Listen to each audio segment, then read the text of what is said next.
اور میرے نبی پاک نے فرمایا گناہگار مومن بھی جب دعا کے لیے ہاتھ اٹھاتا ہے تو اللہ فرماتا ہے فرشتوں اسے خالی نہ لوٹانا، مجھے شرم آتی ہے اسے خالی، پر تو اٹھاتا ہی نہیں، تو اسے مناتا ہی نہیں، تو کبھی لپٹا ہی نہیں، تو نے کبھی کہا ہی نہیں کہ یا اللہ آ میں تجھے لے جاؤں حضرت سعد بن ابی وقاص کے پاس۔ قادسیہ کی جنگ ہو رہی تھی، کافر بلا رہا تھا آؤ اگر کوئی ہے تو آؤ آؤ مقابلے میں۔ حضرت سعد بن ابی وقاص نے گھوڑے دوڑا دیے، دشت تو دشت ہیں صحرا بھی نہ چھوڑے ہم نے، بحر ظلمات میں دوڑا دیے گھوڑے ہم نے۔ حضرت سعد بن ابی وقاص نے گھوڑے دوڑائے، آگے دریا آ گیا، کوئی پل نہیں کوئی شے نہیں، اسلام کی عزت کا سوال ہے۔ حضرت سعد بن ابی وقاص نے ہاتھ اٹھائے اور کہا اے اللہ اگر تو موسیٰ کی نافرمان قوم کو رستہ دے سکتا ہے تو تو ہمارے دلوں کو جانتا ہے، ہم تو اپنے رسول کے فرما بردار غلام ہیں۔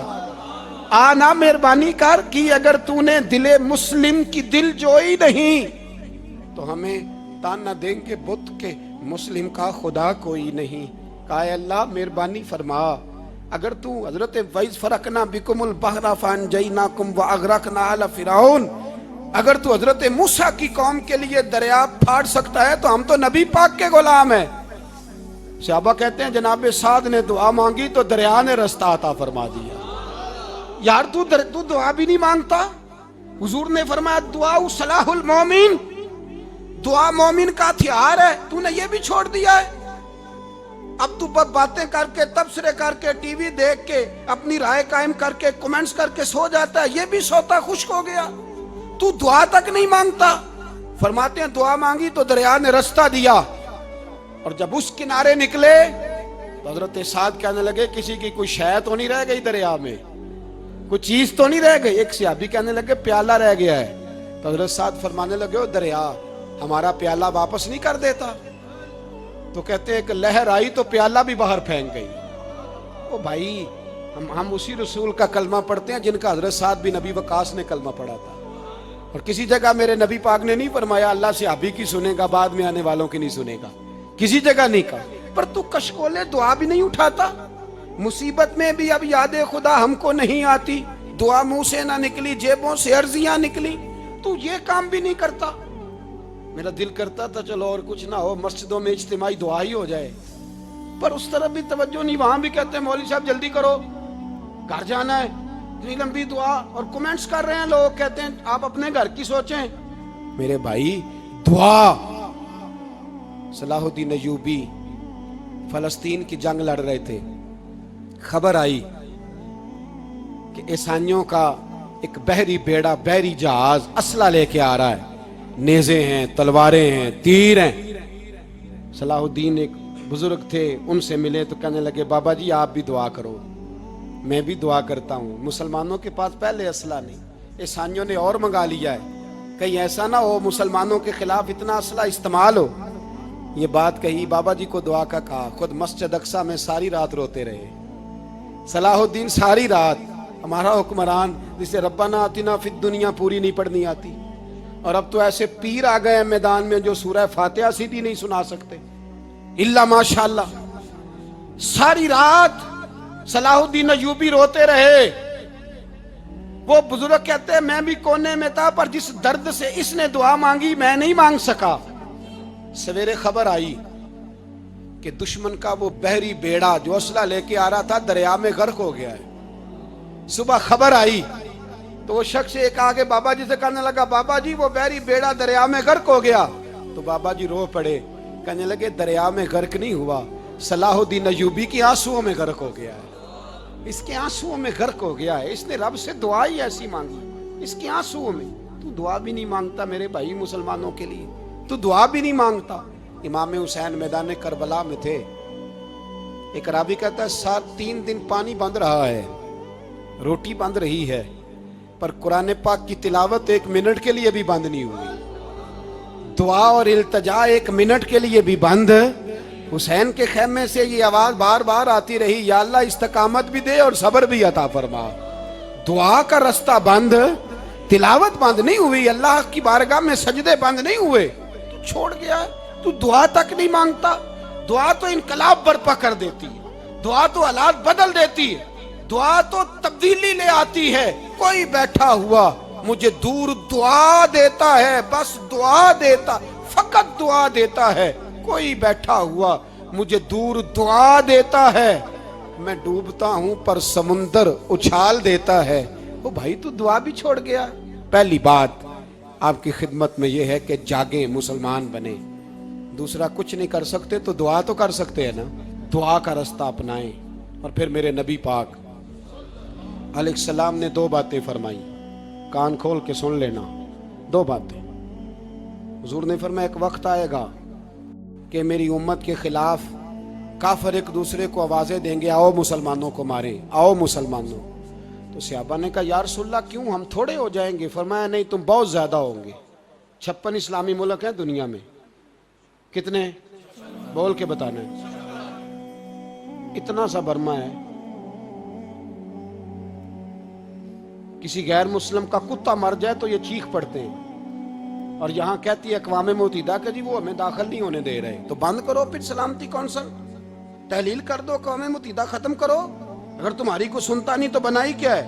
صرف مسلمانوں کو پریشرائز کرنے کے لیے. اور ہمارے مسلمان بھیک مانگتے پھرتے ہیں, کہتا ہے کہا ہے ہم نے اقوام متحدہ سے. اب تم اپنے لیے کافر سے بھیک مانگو گے, کافر سے بھیک مانگو گے. میرے عزیز نبی پاک علیہ الصلوۃ والسلام نے فرمایا کافر ایک دوسرے کو بلائیں گے مسلمانوں کو مارے. یا رسول اللہ ہم تھوڑے ہوں گے. فرمایا بہت زیادہ ہوں گے. تو حضور کیا ہوگا؟ فرمایا تمہیں وہن ہو جائے گا. یا رسول اللہ وہ کیا ہے؟ فرمایا دنیا سے پیار ہو جائے گا, مرنے کو دل نہیں کرے گا. دنیا سے اور مرنے کو. اس وقت سمجھ لینا کافر تم پہ حاوی ہے. میں اپنا اندازہ کروں, آپ اپنا کریں. مجھے دولت سے کتنا پیار ہے اور آپ کو کتنا پیار ہے. جھاگ کے سنیں یہ لفظ رسول پاک کے صلی اللہ علیہ. حضور نے فرمایا جب تجھے دنیا سے پیار ہو جائے, دولت سے پیار ہو جائے, اقتدار سے پیار ہو جائے, اور جب تجھے موت بری لگنے لگے, تیرا مرنے کو دل نہ کرے, پھر کافر تیرے اوپر چڑھ آئے گا. آج دولت ہی تو رہ گئی ہے, باقی بچا کیا ہے؟ میں اکثر کہتا ہوں شادیاں نہیں ہوتی, تجارتیں ہوتی ہیں. لڑکی والے کہتے ہیں کہ لڑکا زیور کتنا ڈالے گا, لڑکے والے کہتے ہیں لڑکی جہیز کتنا لائے گی. تجارت, ہر جگہ دولت, ہر جگہ پیسہ, ہر جگہ سرمایہ. جہاں جس معاشرے میں تلاوت بکے, نعت بکے, تقریر بکے, اس سے زیادہ اور تباہی کا معاملہ کیا ہوگا؟ میرے عزیز میرے رسول پاک علیہ الصلوۃ والسلام کے صحابہ کے قریب دنیا داری آ سکی نہیں آئی. حضرت ابو بکر صدیق نے پانی مانگا تو لوگوں نے دودھ دیا, فرمایا پیچھے کرو. ابو بکر نے نعمتیں چھوڑ دیے. اب ابو بکر وہ والا کام کرتا ہے جو رسول پاک نے کیا ہے. فرمایا نہ دودھ شاید پیش نہ کرو, جو مانگتا ہوں بس وہ دو. حضرت ابو بکر صدیق نے بڑے مالدار تھے. حضرت عمر فاروق رضی اللہ تعالیٰ عنہ کے پاس صحابہ کرام جمع ہو کے آئے. کون سا ایسا شخص ہے جس کی تنخواہ میں اضافہ ہو جائے؟ تو لوگ کہتے ہیں نہیں نہیں مجھے نہیں چاہیے. پر ہم نے وہ لوگ دیکھے ہیں. حاجی صادق صاحب کو مسجد والوں نے کہا 1000 روپیہ تنخواہ بڑھانی ہے, تو حاجی صاحب کہنے لگے میرا بڑا سونا گزارا ہوتا ہے, مینوں نہیں بڑے نے. حضرت سیدنا عمر فاروق رضی اللہ عنہ صحابہ اکٹھے ہو کے گئے.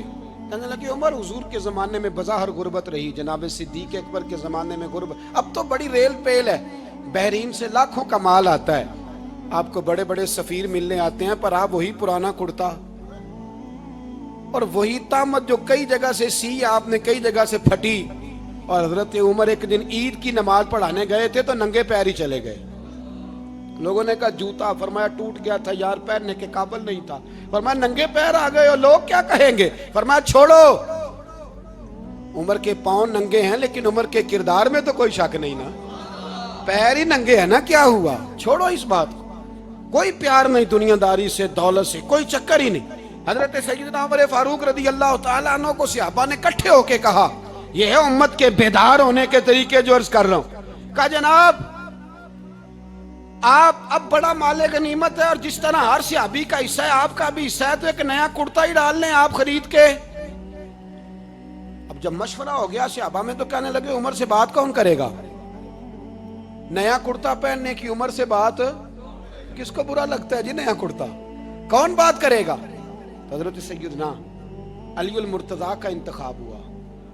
کہنے لگے مولا علی کی بڑی عزت کرتے ہیں, ان سے بڑا پیار کرتے ہیں, ان سے بات کرتے ہیں. تو حضرت علی کو بلایا گیا, عرض کی حضور مہربانی فرمائیں. حضرت عمر سے کہے نئے کرتے کے لیے. آپ فرمانے لگے عمر میری بڑی قدر کرتا ہے, بڑی بات سنتا ہے, پر یہ والا کام نہیں میں عمر سے کہہ سکتا, یہ کسی اور سے کہو. تو کہنے لگے آپ رہنمائی کر دیں, کس کو کہیں؟ تو جناب علی المرتضیٰ فرمانے لگے اگر حضرت عائشہ صدیقہ سے کہو گے تو عمر فوراً مان جائے گا, وہ مومنوں کی ماں ہیں. صحابہ حضرت عائشہ کے پاس, اماں جی عمر کو بلائیں, ان کو کہیں. بڑے بڑے سفیر آئے ہوتے ہیں, وہی پرانے کپڑے پہن کے بیٹھ جاتے ہیں. اللہ اکبر. حضرت عائشہ نے پیغام بھیجا, فرمایا عمر کو بلاؤ.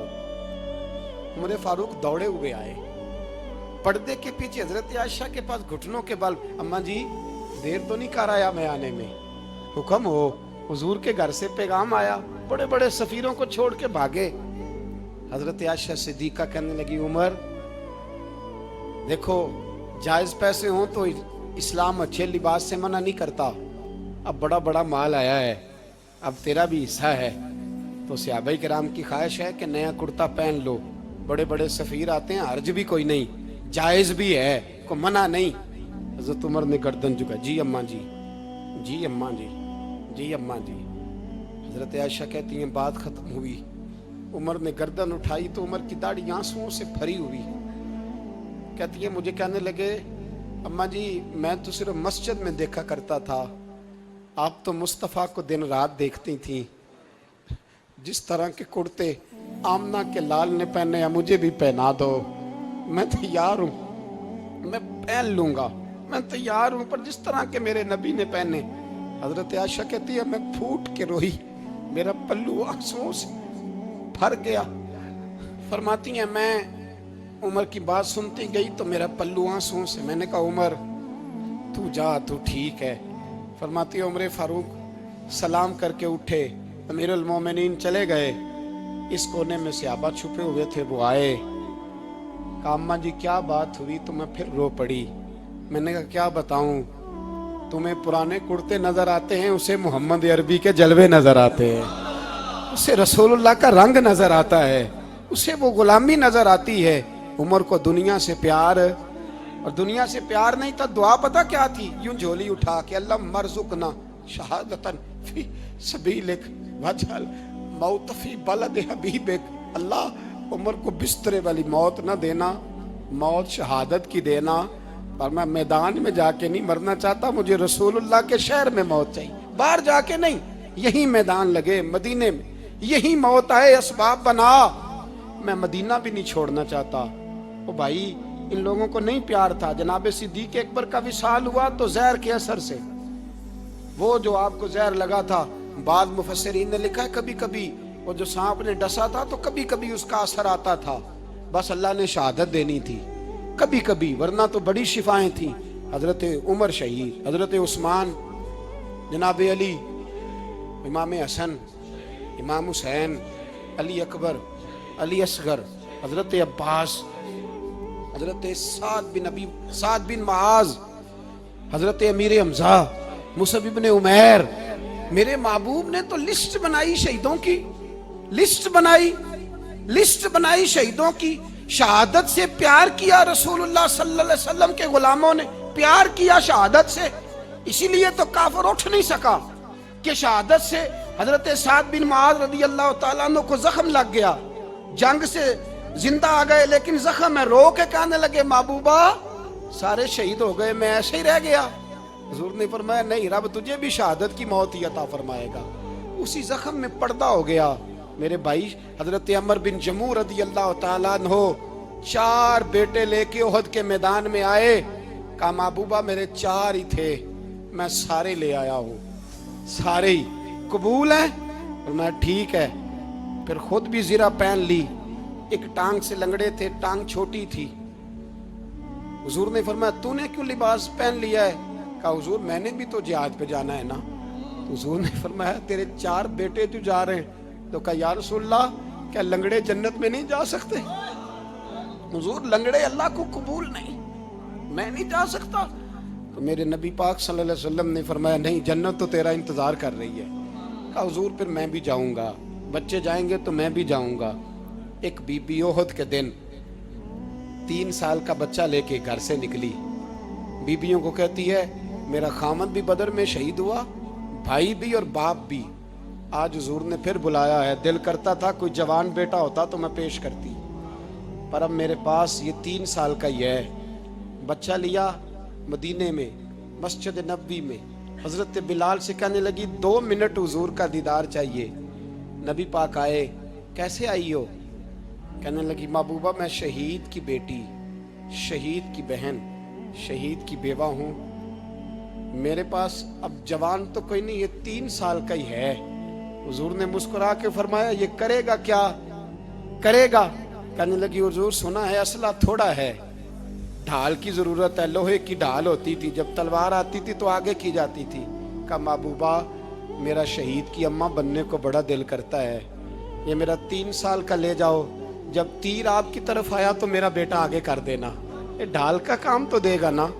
ہنستے ہوئے محبوب کی آنکھوں میں آنسو آئے، بچے کو پکڑ کے سینے سے لگایا، ماتھا چوما، فرمایا جا تیرے ساتھ وعدہ ہے قیامت کے دن تجھے شہید کی اماں کہہ کے ہی پکارا جائے گا، وعدہ ہے تیرے ساتھ تجھے شہید کی۔ میرے بھائی مرنے کو دل ہی نہیں مسلمان۔ میرے نبی پاک صلی اللہ علیہ وسلم نے فرمایا جس کے دل میں کبھی شہادت کی آرزو پیدا نہیں ہوئی، اس کے سینے میں دھڑکنے والا دل مومن کا ہے ہی نہیں، وہ تو منافق ہے۔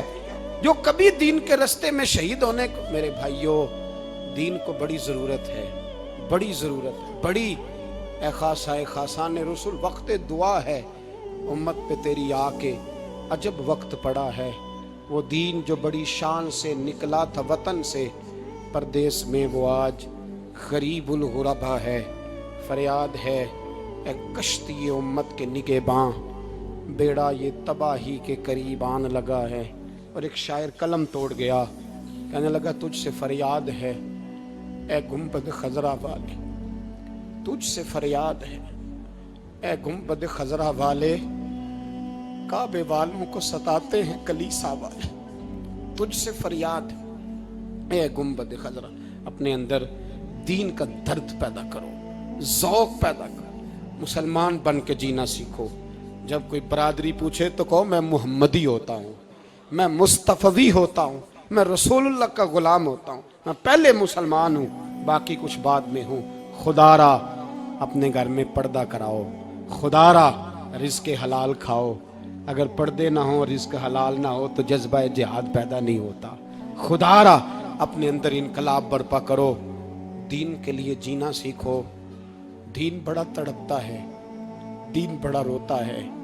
رسول اللہ آج تجارت کرنے والے ملتے ہیں، آج سیاست کرنے والے ملتے ہیں، دین والے نہیں ملتے، دین کے درد والے نہیں ملتے۔ اپیل ہے آپ سے، آج رات 2 نفل پڑھ کے اور کچھ نہ ہو سکے تو مسلمانوں کے لیے دعا ضرور کر دینا، ان کے لیے دعا ضرور کر دینا، اپنے آپ کو بیدار کرو، بیدار کرو۔ بھئی ہم تو آج تک اس لیے ڈر رہے ہیں کہ ہمارا چہرہ ہی نبی پاک جیسا نہیں بن سکا، تو داڑھی رکھنے میں بھی ہم ڈرتے ہیں، نمازی بننے، مسجد آباد کرنے میں، مسلمان کہلانے میں بھی تک خوف ہے۔ تو بتلاؤ نا اس سے آگے بات کب چلے گی؟ جہاد کی بات تو بڑی آگے جا کے ہے۔ بدل جاؤ، رسول اللہ کا غلام بن کے جینا سیکھو، نبی پاک صلی اللہ علیہ وسلم کی غلامی کا پٹا اپنے گلے میں ڈالو۔ یہی امام حسین کی سوچ ہے، یہی امام علی مقام کا پیغام ہے، اس کو کبھی فراموش نہ کرنا۔ امام حسین ہمیں بتا گئے سارا کچھ لٹ جائے پر دین کے اندر کوئی نقص واقعہ نہ ہونے پائے، کوئی شرابی، کوئی بے ایمان، کوئی لٹیرا کبھی اس کے سپورٹر نہ بننا۔ ہمیشہ وہ کسی شاعر نے کہا تھا ہم سے نہ رقم ہوں گے قصیدے یزید کے، کسی نے کہا کسی ظالم نے میری سپورٹ کر، میری بات کر، تو اس نے کہا ہم سے نہ رقم ہوں گے قصیدے یزید کے، کیونکہ ہم لوگ تو حسین کے سیرت نگار ہیں، ہم لوگ تو حسین کے سیرت نگار ہیں۔ یہ محرم کے جو دن ہے یہ انقلاب کے دن ہے، رونے پیٹنے کے نہیں، انقلاب کے دن، جذبوں کی بیداری کے دن، ظلم کی آنکھوں میں آنکھیں ڈالنے کا جذبہ پیدا کرنے کے دن۔ اس کو اسی رنگ میں لو۔ اے خالق کائنات، اپنے محبوب کی امت پہ رحم فرما اور اپنے فضل سے ہمیں دلوں میں جذبہ جہاد اور شوق شہادت عطا فرما.